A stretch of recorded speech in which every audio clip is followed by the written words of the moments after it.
A blessed morning to everyone. Morning. And today we remember the saints. And also, we also remember our beloved ones who has gone before the Lord. Kasi tomorrow is All Souls Day, pero nagkataon it's a Sunday, so we celebrate the Lord's Day kapag Sunday. So right now we remember the saints, at the same time, remember our loved ones. Kasi our loved ones also shared to us the gospel of love from Jesus Christ. And yun po yung tumatak sa, kaya natin sila inaalala because God used them also for us to be here na maalala natin si Christ. Now for the saints, we honor the saints. Because if without the saints, the gospel would not be preached. And during the early days, yung early saints natin, Saint Matthew, Mark, and Luke and John, Saint Paul, and all other apostles, they preached the gospel. They preached the salvation of Jesus Christ. They preached the love of God. Kahit hindi nila nakita yung na-establish na yung church, they preach it. If without them, wala tayo dito. We will not know Jesus Christ. We will not know the word, itong Bible na to will not be compiled. The word of God will not be compiled. And maging pagan siguro tayo if our saints did not share the gospel. And we honor that. We honor the saints.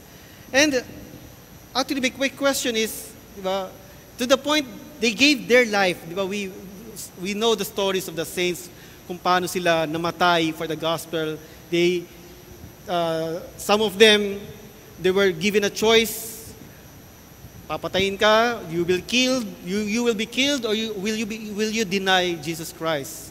And they stood firm with their faith. And my question is, bakit?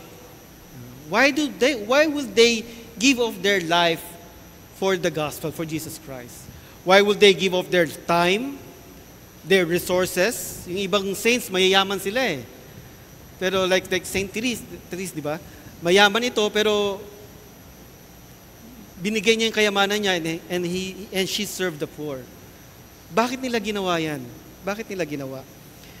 And siguro, I would like to highlight one saint. Saint Carlo Acusi. Kung bagong-bagong saint lang siya ni Pope Francis last September 2025. Itong saint na to, he's known as the millennial saint because he is only 15 years old. Tama-tama, marami tayong youth na nandito ngayon. You could relate to this. At age of 15 years old, namatay siya at 15 years old. At 7 years old, daily he was attending the church. He know the real meaning of the Eucharist. Now, that the Eucharist is not just a symbolic or representation of the body of blood of Christ, but it is the body and blood of Christ. And alam niya yun. That's why he always attend the Eucharist. And he is attentive every time sa part ng Eucharist na yon. And at age of 11, he was able to know how he learned the internet. Diba? Yung mga coding sa internet, he established a website for his church. Ang website niya is the Eucharist Miracle, wherein he gathered the different miracles around the world regarding the Eucharist. He is known to be the internet evangelist. Diba? We could relate, kaya natin yun eh. Diba? We all have a Facebook account, and yun ang ginamit niya sa social media. He preaches Jesus Christ in the internet. He's known also as the cyber apostle, diba? Very modern. The cyber apostle of Jesus Christ. Now, bakit siya? Kasi we can relate with Saint Carlo. Diba? Hindi mo kailangan maging theologian. Hindi mo kailangan mag-aaral ng theology, or hindi mo kailangan mag-preach sa multitudes for you to become a saint. or for you to do the works of the Lord, our mission. Di ba? An 11-year-old, a 15-year-old can do it. We can actually do it. And, di ba, actually may question pa rin eh. Why? Kasi he died from leukemia. Di ba? Parang we ask, why Lord? Di ba? Here is a young man, mayaman siya, instead of going to different places for vacation, he chose to give off yung pera niya to the poor. Diba? So, why at 15 years old, nagka-leukemia siya, namatay siya, at mabilis daw yung pagkamatay niya? These are the questions. In doing the ministry of God, there are persecutions, there are challenges. I know you could relate. For one thing, going here on a weekend sa church na to, di ba, may challenge sa traffic sa Bikutan. So, we could relate to that. Pero these saints, sila Carlo and other saints, choose to still proclaim the gospel. And,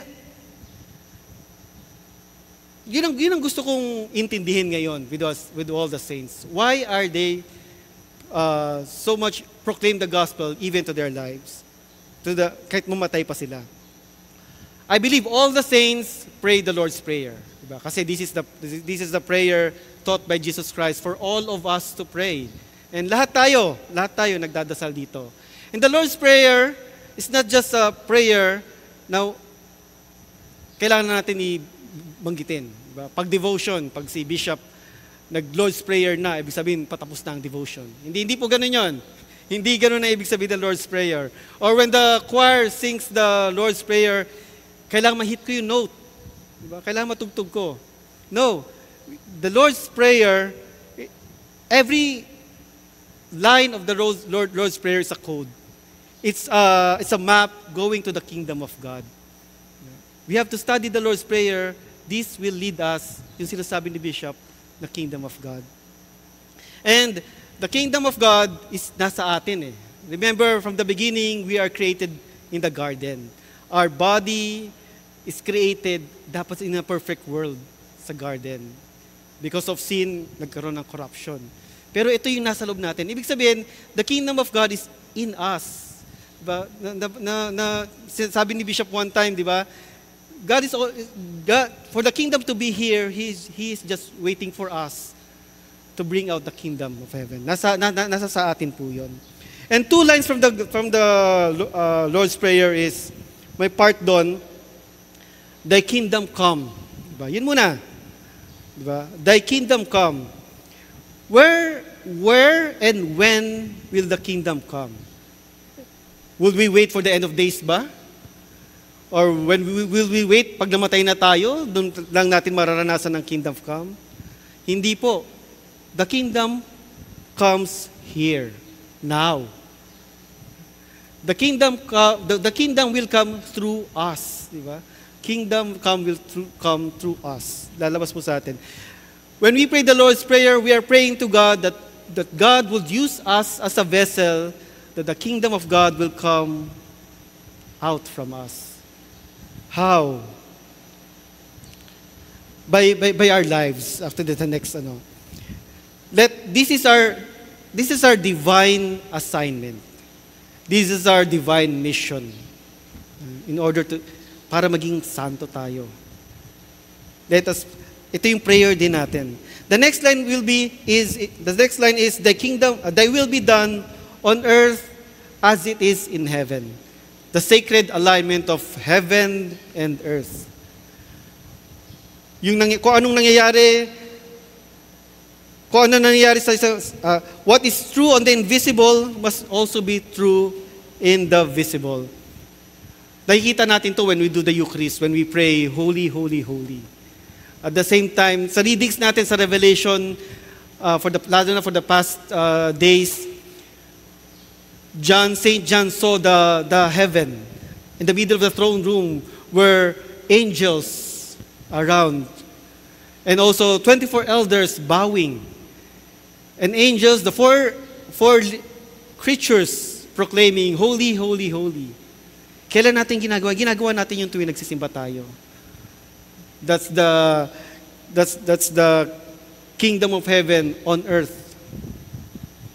And yung pinadadasal natin, thy will be done. When will the kingdom come is when His will is done in our lives. Pag pinapakita natin. That's why as much as we can, we show the glory of the throne room of God dito sa altar, dito sa church natin. As much as we can. Pero hindi lang yung image ang papakita natin, kundi our lives as well. We should walk to that kingdom living by our values, by sa ginagawa natin araw-araw, by our principles. Diba? Remember, we are citizens of the kingdom.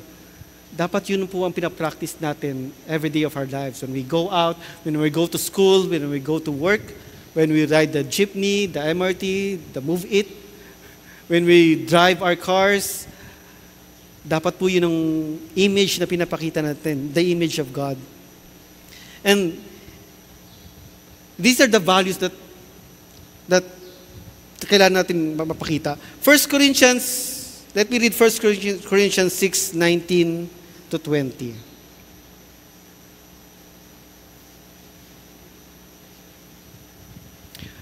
Or do you not know that your body is a temple of the Holy Spirit, who is in you, whom you have from God, and that you are not your own?